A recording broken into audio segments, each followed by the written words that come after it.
At tayo po'y darako na po sa pinakamalaking bahagi ng ating banal na programa na kung saan ang pagkikinig at pag-aaral po ng banal na salita nating malapig ng Jesus. Ating pong i-take note, isulat po natin upang pagpalain tayo ng malapig. Nauna na pong binibigay ang buong pagkakataon sa ating beloved ordained preacher, beloved Brother Boy Kaluya. Amen. Purihin po ang ating pinakamamahal na Panginoon. God bless you sa ating beloved MC, beloved Brother Paulo Bondo. Ang pinakamataas na pagsamba, pinakamataas na pagpupuri, pagluwalhati ay para sa ating dakilang Diyos natin pinaglilingkuran. Walang ibang kundi ang ating pinakamamahal na Panginoong Jesucristo. Purihin po ang ating dakilang Diyos. At nagpapabot din po ko ng dobleng paggalang sa ating minamahal at ginagalang na Pastor, beloved Evangelist Wilde Estrada Almeida, the end time prophet of our loving God. Sa lahat po ng mga beloved children, the Almeida family, sa lahat po ng mga son-in-law, at sa mga apo at mga manugang natin beloved pastors, at patuloy po natin pag-alaala sa mga di malilimutang aral natin beloved assistant pastor Lina C. Almeida, at sa ating mga webcast viewers Luzon, Visayas, Mindanao, sa mga kapatiran natin sa ibayong dagat, sa iba't ibang panig ng mundo na naabot po ng ating pong banal na gawain. Purihin po ang ating malapanong, kumusta na po kayo dyan? At minsan pa maminamahal, niligo po tayo po'y manalangin muna upang samahan po tayo ng ating malapang noon, maunawaan natin ang kanyang banal na salita. Tayo po'y manalangin. Opo, dakilat pagpala po naming Ama, Diyos na makapangyarihan sa lahat. Sa pangalan namin pinakamamahal na po ng Jesucristo, kami po'y humingi minsan pa ng kapatawaran sa aming mga pagkukulang, sa aming mga kamalian, mga Panginoon, ano naman pong aming mga naisip, nagawa na banggit ang aming mga labi, patawarin mo po kami. Malapang ng pahiran mo ang aming mga labi ng iyong banal na kamay, malapang maging pagpapala at maging makapangyarihan malapang sa oras na ito. Hipuin mo lahat ng mga nakikinig, kaabagan mo po sila malapang noon. Gumawa ka ng mga gawa sa lahat ng mga nanonood, nakikinig, lalo na po sa mga may taglay na karamdaman. At aming sinasaway lahat ng gawa ng kalaban, demons of unbelief and doubts, demons of hindrances. We bind up our darkness in Jesus' name. Amen and amen. Purin po ang ating pinakamamahal pa naman minamal kain libuksan po muna natin ating pambungad na talata. Dito po sa unang Korinto, Kapitulo 7, talatang 19, at sundan natin sa Roma 2, talatang 13. Dito po sa aklat po ng unang mga taga-Korinto, Kabanatay 7, talatay 19. Ang pagtutuli ay walang anuman, at ang di pagtutuli ay walang anuman, kundi ang pagtupad sa mga utos ng Diyos. Dito po sa aklat po ng mga taga-Roma, Kabanatay 2, ang talatay 13. Roma 2:13, sapagkat hindi ang mga tagapakinig ng kautusan ang siyang mga ganap sa harapan ng Diyos, kundi ang nangagsisitalima sa kautusan ay aariing mga ganap. Amen. Mami naman lang ating pong paksa ay pamamagatan po natin, keeping the commandments of God. Keeping the commandments of God. Mga minamahal, dito po sa talatang nabasa po natin, sinabi ng banal na kasulatan, mga minamahal, napakalaga po ng pagsunod. Amen. Kasi kung tayo po ay mananampalataya ng ating mahal po ng Jesucristo, at hindi rin po tayo susunod, mga minamahal, hindi rin po tayo maliligtas. Gaya rin tayo, mga minamahal, ng mga Israelita, na ang kanilang pinaglalandakan, ang kanilang pinangawakang prinsipyo, yung tinatawag na legalismo. Yung legalism na sila yung mga anak ni Abraham, sila yung mga lipi ni Abraham, kaya pwede silang mga minamahal sumuway sa utos. Kahit mga minamahal, hindi nila sundin ang utos ng Diyos dahil sila naman ay mga lipi ni Abraham.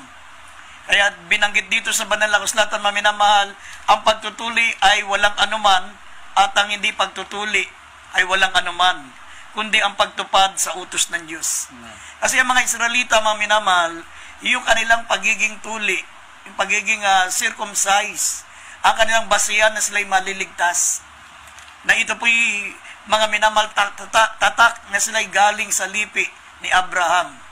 Pero sinabi ng Biblia, mga minamahal, kahit hindi ka tuli o ikaw ay tuli, mga minamahal, walang anuman yan.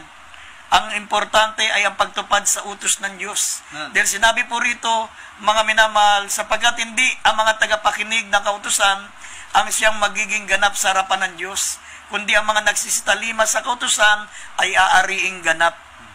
Ay sinabi ng mahal na Panginoon, maminamahal, sa Mateo 3:9, sinabi niya, maminamahal, sa mga Israelita, na huwag niyong ipagmalaki, huwag niyong sabihin na kayo'y lipi ni Abraham, sapagat kahit sa batong ito ay kayang magpalabas ang Diyos ng mga lipi ni Abraham, ng mga anak ni Abraham. Basahin po natin dito sa Mateo 3, talata 9.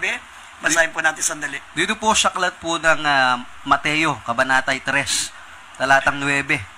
At huwag kayong mag-isip na magsabi sa inyong sarili, si Abraham ang aming ama, sapagkat sinasabi ko sa inyo na mangyayaring makapagpalitaw ang Diyos ng mga anak ni Abraham sa mga batong ito. Amen. Yan po maminamalang prinsipyo ng mga Judismo, ng mga Israelita, maminamahal. Ipinaglalandakan nila na sila'y lahi ni Abraham, kaya sila'y maliligtas. Kahit hindi sila tumupad sa utos ng Diyos, ang pinaka-importanting utos ng Diyos sa mga Israelita, maminamahal, yung 1 John 3:22. Yung sampalatayanan nila ang ating mahal na Panginoong Jesucristo at ibigin nila ang kapatid, ang mag-ibigan, magkaroon ng pag-ibig sa kapwa. Pero hindi nila sinusunod yun. Para sa kanila, maminamahal, sapat na sila'y lipi ni Abraham, maminamahal, at sila'y mga tuli. Sapagat ito po yung mga tatak ng mga Israelita. Yung sila'y nagpapatuli at ito'y nakamulatan natin, kinagisnan natin, mga minamahal, kaya akala natin yung pong pagiging tuli ay isang rituals lamang.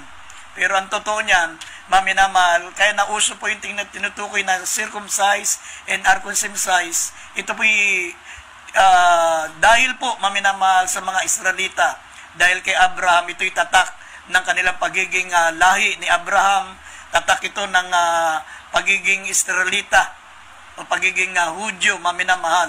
Kaya dito po mababasa po natin, dito po sa talatang nabanggit ko, maminamahal, sinabi ng banal na kasulatan na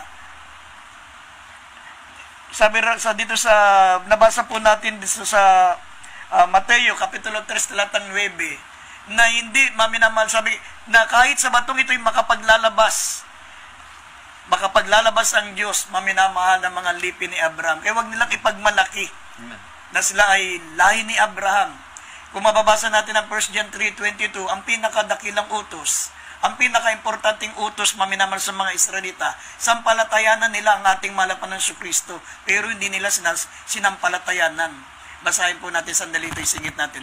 1 John 3:22. Dito po sa aklat ng unang 1, Kabanatay 3, ang talatay 22.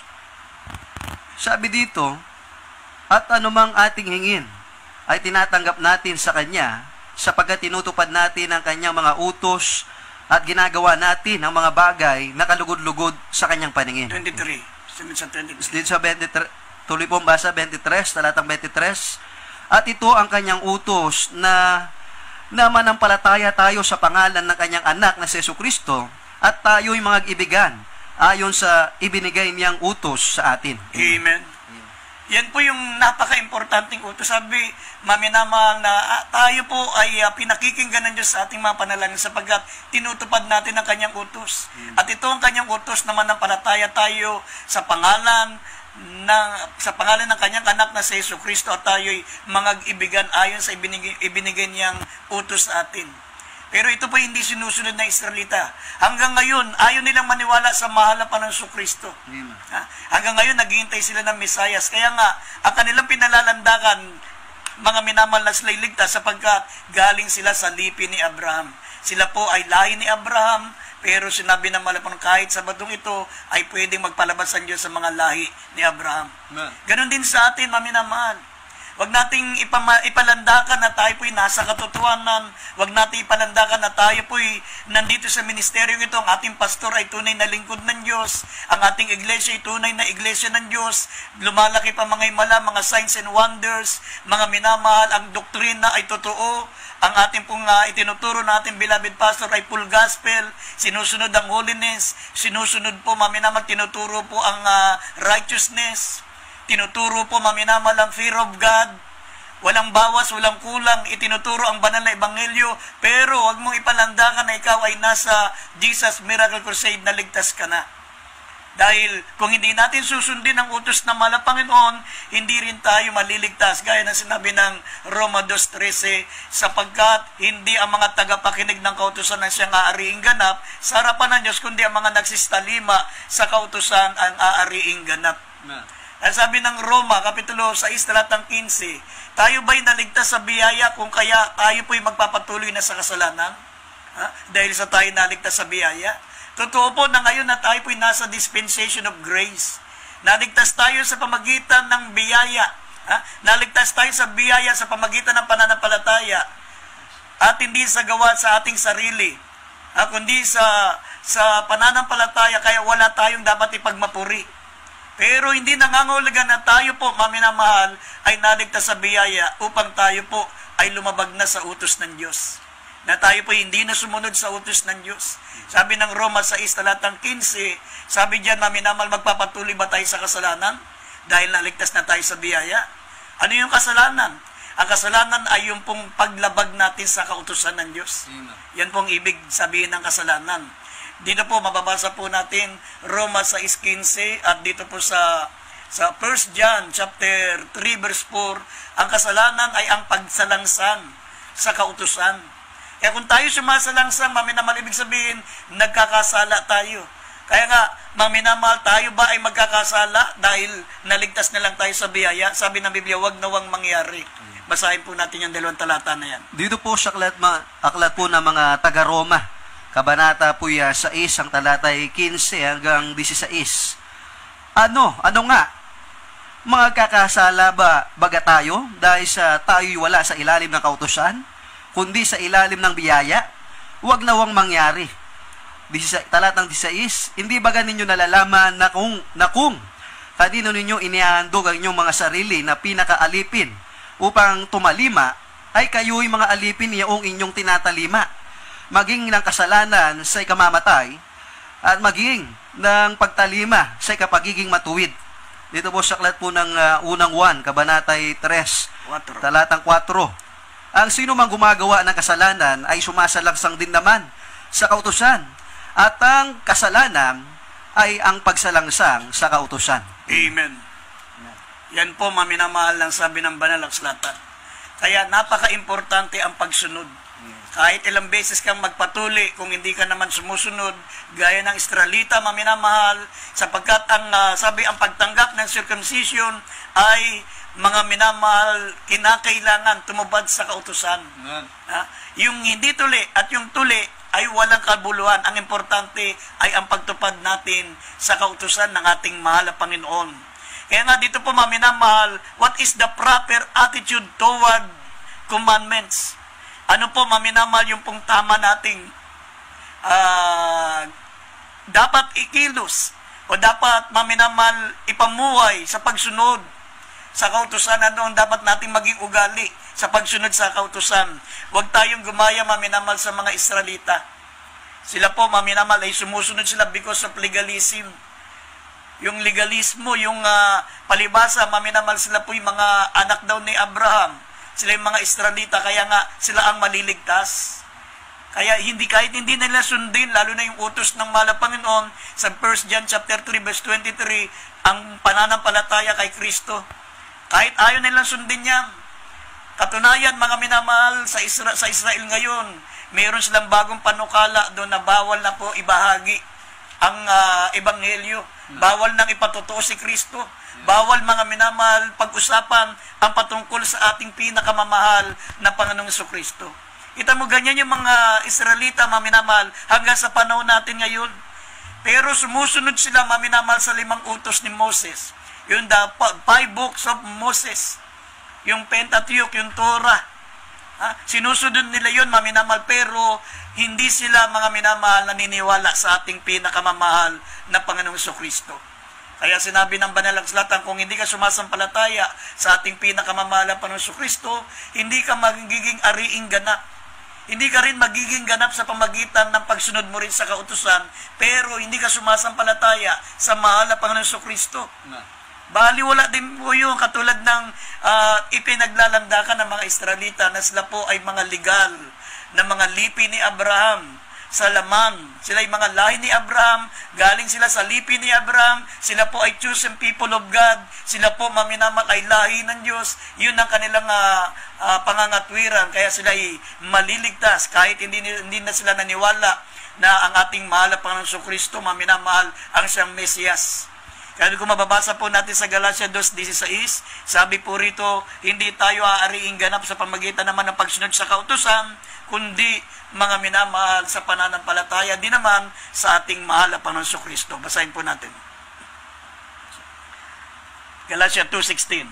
Dito po sa Galatia 2, Kabanata 16, bagamat naalaman na ang tao ay hindi inaaring ganap sa mga gawang ayon sa kautusan, maliban na sa pamamagitan ng pananampalataya kay Hesu Kristo, tayo rin ay nagsisampalataya kay Kristo Jesus upang tayo'y ariing ganap sa pamamagitan ng pananampalataya kay Kristo at hindi dahil sa mga gawang ayon sa kautusan, sapagkat sa mga gawang ayon sa kautusan ay hindi aariing ganap ang sinumang laman. Amen. Yan po, maminamahal na nakalulungkot. Alam nyo, maminamahal, napakarami rin pong katulad po, maminamahal ng Israelita. Ang kanilang attitude, sabi nga, ang kanilang proper attitude toward keeping the commandments, yung pong pagiging legalismo. Yung legalismo, yung dahil sila ay anak ni Abraham, dahil sila lipi ni Abraham, yun na, sapat na yun. Kaya sundin lang nila yung tinatawag na Torah. Yung tinatawag na five books of Moses. Sapat na sila para sila'y maligtas. Amen. Pero malinaw na sinasabi ng banal na kasulatan, bagamat nalalaman na ang tao hindi aariing ganap sa mga gawang ayon sa kautusan, maliban na sa pamagitan ng pananampalataya kay Kristo Jesus, tayo rin ay nagsasampalataya kay Kristo Jesus upang tayo ariing ganap sa pamagitan ng pananampalataya kay Kristo at hindi dahil sa gawang ayon sa kautusan, sapagkat sa mga gawang ayon sa kautusan ay hindi aariing ganap ang sinumang laman. Amen. Yan po ang totoo niyan. Kaya marami rin po mga sekta, mga reliyon, mga denominasyon, mga minamahal sa panahon natin ngayon, hindi rin sila sumasampalataya sa mahal na Panginoong Kristo. Para sa kanila si Kristo ay tao lang. Para sa kanila, si Kristo, maminamahal, ay propeta lang. Para sa kanila, si Kristo po ay maliit lang na Diyos, siya ay ikalawang persona lang ng Diyos, siya ay created by God. Nilikha lang siya ng Diyos. Maraming ganung paniniwala na sinabi ng banal na kasulatan, ang mga ganitong pananampalataya ay hindi makapagliligtas. Kahit sumunod ka pa sa kautusan, kahit from cover to cover, masunod mo lahat, mga minamahal yung sinasabi ng kasulatan, hindi ka rin po aariing ganap, gaya ng sinabi ng Galatia, Kapitulo 2, talatang 16. Gaya ng sinabi, mga minamahal ng mahal na Panginoong Kristo dito sa Mateo 3:9. Sinabi niya rito, mga minamahal, na huwag kayong mag-isip na magsabi sa inyong sarili, si Abraham ang aming ama, sapagat sinasabi ko sa inyo na mangyayaring makapagpapalitaw ang Diyos ng mga anak ni Abraham sa mga batong ito. Kaya nga dito sa banal na kasulatan, totoo po yan. Yes. Kung mababasa nyo ang Galatia Kapitulo 3, talatang 26 hanggang 29, mga minamahal, ngayon tayo po ang tinatawag na modern Israelites. Dahil sa pananampalataya natin kay Kristo, sabi tayo naging anak ng Diyos at kabilang sa lipi ni Abraham. Dalawa po ang ating pinangahawakang katibayan na tayo po'y maliligtas. Unang-una, tayo po ay mga anak ng Diyos at pangalawa, kabilang na tayo sa lipi ni Abraham. Amen. Sabi po rito sa Galatia 3, talatang 26 hanggang 29, lahat ng sumampalataya sa mahal na Panginoong Kristo, maminamahal at nabautismuhan. Yung mga nabautismuhan, sila yung mga anak ng Diyos sa pamagitan ng pananampalataya sa ating mahal na Panginoong Kristo. At wala na magiging Hudyo, wala na magiging Grego, wala na magiging Barbaro, wala na magiging Alipin, wala na magiging Malaya, wala na maminamahal, babae o lalaki, pantay-pantay na sila.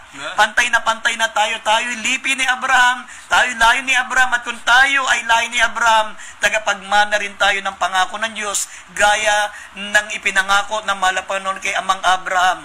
Maminamahal, basahin po natin itong Galatia 3, 26 hanggang 29. Dito po sa aklat ng Galatia, Kabanata po 3, talatay 26 hanggang 29. Sabi po dito, sapagkat kayong lahat ay mga anak ng Diyos sa pamamagitan ng pananampalataya kay Kristo Jesus, sapagkat ang lahat na sa inyo ay binautismuhan kay Kristo ay ibinihis si Kristo. Walang magiging Hudyo o Grego man, walang magiging alipin o malaya man, walang magiging lalaki o babae man, sapagkat kayong lahat ay iisa kay Kristo Jesus.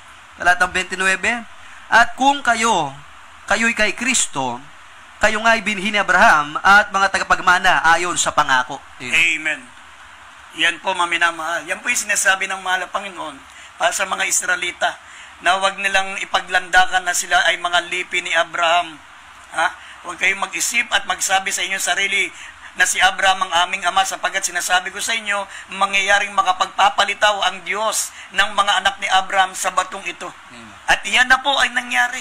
Sabi ng Banal na Kasulatan, dahil sa pananampalataya natin kay Kristo, tayo po ay naging anak ng Diyos. Lahat ng mga nabautismo kay Kristo Jesus, ibinihis si Kristo.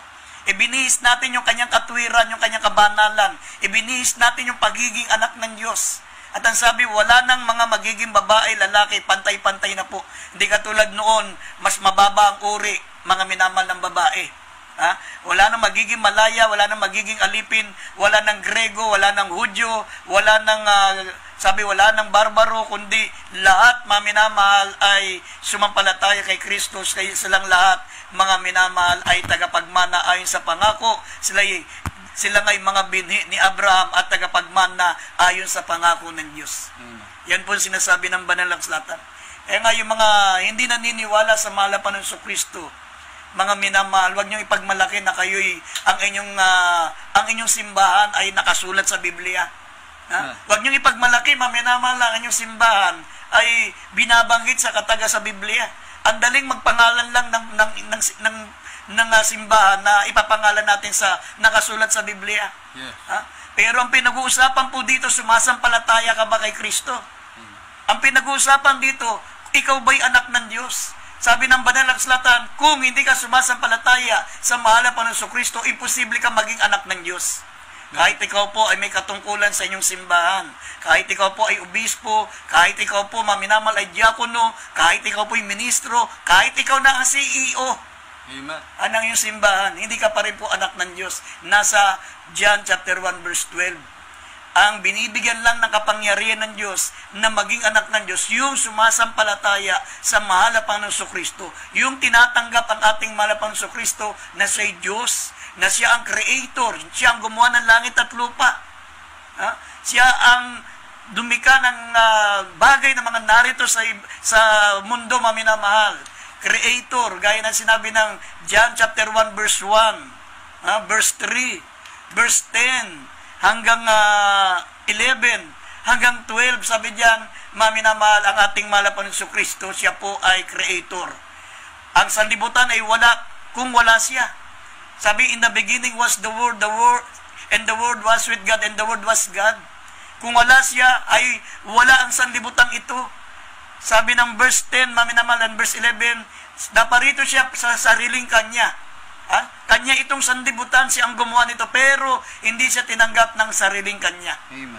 Siya ang gumawa ng sanlibutan, pero hindi siya tinanggap ng ginawa niya. Sabi ng verse 11. Pero sabi ng verse 12, ngunit ang sino mang tumanggap sa kanya, ay binibigyan niya ng karapatan tawaging anak ng Diyos, sa makatuwid ay ang sumasampalataya sa mahal na Panginoon Kristo. Paano ka magiging anak ng Diyos kung hindi ka sumasampalataya sa Diyos? Yes. Hindi ka sumasampalataya kay Kristo, hindi ka sumasampalataya sa Creator na gumawa ng langit at lupa. Paano ka magiging anak ng Diyos? Sabi ng John 1:12. Basahin natin simulan natin sa verse 10 na. Dito po sa aklat ng 1, Kabanatay 1, talatay 10 hanggang 12.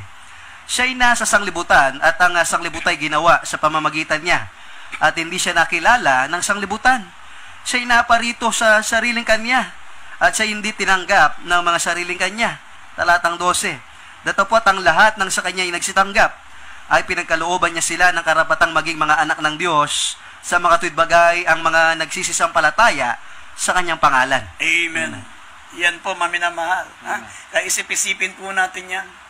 Bago po dumating, mga minamahal, ang ating pinakamamahal na Panginoon Kristo, pag-isipan yung maigi. Nasaan kayo nakatayo, mga minamahal? Kayo ba'y tunay na anak ng Diyos?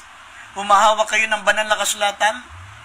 Kayo po ay devoted, kayo po ay dedicated, kayo po maminamahal ay sincero, pero hindi yan sapat upang kayo po ay maligtas gaya ng mga Israelita. Sila po yung mga dedicated, sila po yung mga devoted, pero hindi sila ligtas, sabi ng Roma Kapitulo 10, talatang 3, sapagkat tinanggihan nila ang bato.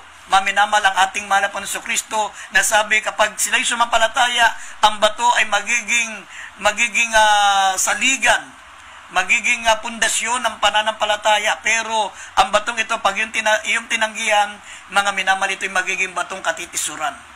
Magiging pundasyon ng iyong kaligtasan, pero kapag hindi ka naman sumampalataya, magiging batong katitisuran. Gaya ng sinabi ng Roma Kapitulo 10, talatang 3 at Roma 9, talatang 31 hanggang 33. Isulat nyo na lamang po. Kaya nga tayo po mga mananampalataya, hindi nangangahulugan mga minamahal na tayo po'y ligtas na o tayo po'y kabilang na sa ministeryo ng gawain ito. Ligtas na tayo. Sinabi ng Banal na Kasulatan, maminamahal, kinakailangan nating sumunod sapagkat ito po'y gawain ng mga ligtas. At tulad yan, maminamahal ng manok. Ang manok, hindi yan tumitilaok sapagkat gusto niyang maging manok. Siya ay tumitilaok sapagkat siya'y manok. Amen. Ganon din ang aso, siya'y kumakahol hindi dahil sa gusto niyang maging aso. Siya'y kumakahol dahil siya po ay aso. Ganon din tayo. Tayo sumusunod sa utos ng Diyos sapagkat tayo ligtas. Amen. Yan po ang taglay ng mga taong ligtas. Sumusunod sila. Sabi ng Banal na Kasulatan sa 1 John chapter 2 verse 4, ang nagsasabing kilala ko ang Diyos, ngunit hindi sumusunod sa utos ng Diyos, sinungaling. Yes. Magiging bulaan tayo, magiging sinungaling tayo kung anak tayo ng Diyos, kabilang tayo sa gawain ng Diyos, pero hindi naman tayo sumusunod, mga minamahal, sa salita ng Diyos. Parang itinatatwa. Sabi, nagpapanggap lang tayo na nakakilala natin ng Diyos o tayong mga anak ng Diyos, pero ikinakaila ng ating mga gawa. Basahin po natin ang unang 1:2-4 at basahin din natin ang Tito 1:16. Idagdag natin yung Tito. Dito po sa aklat ng unang 1, kabanata po 2, talatay 4. Sabi dito sa unang 1, talatay 2-4, ang nagsasabing nakikilala ko siya at hindi tumutupad ng kanya mga utos ay sinungaling at ang katotohanan ay wala sa kanya. Dito po sa Tito, kabanatang 2, talatay 1:16 po. Tito 1:16. Sila'y nagpapanggap na nakikilala nilang Diyos, ngunit ikinakaila sa pamamagitan ng kanilang mga gawa, palibasa ay mga malulupit at mga masuwayin at mga itinatakwil sa bawat gawang mabuti.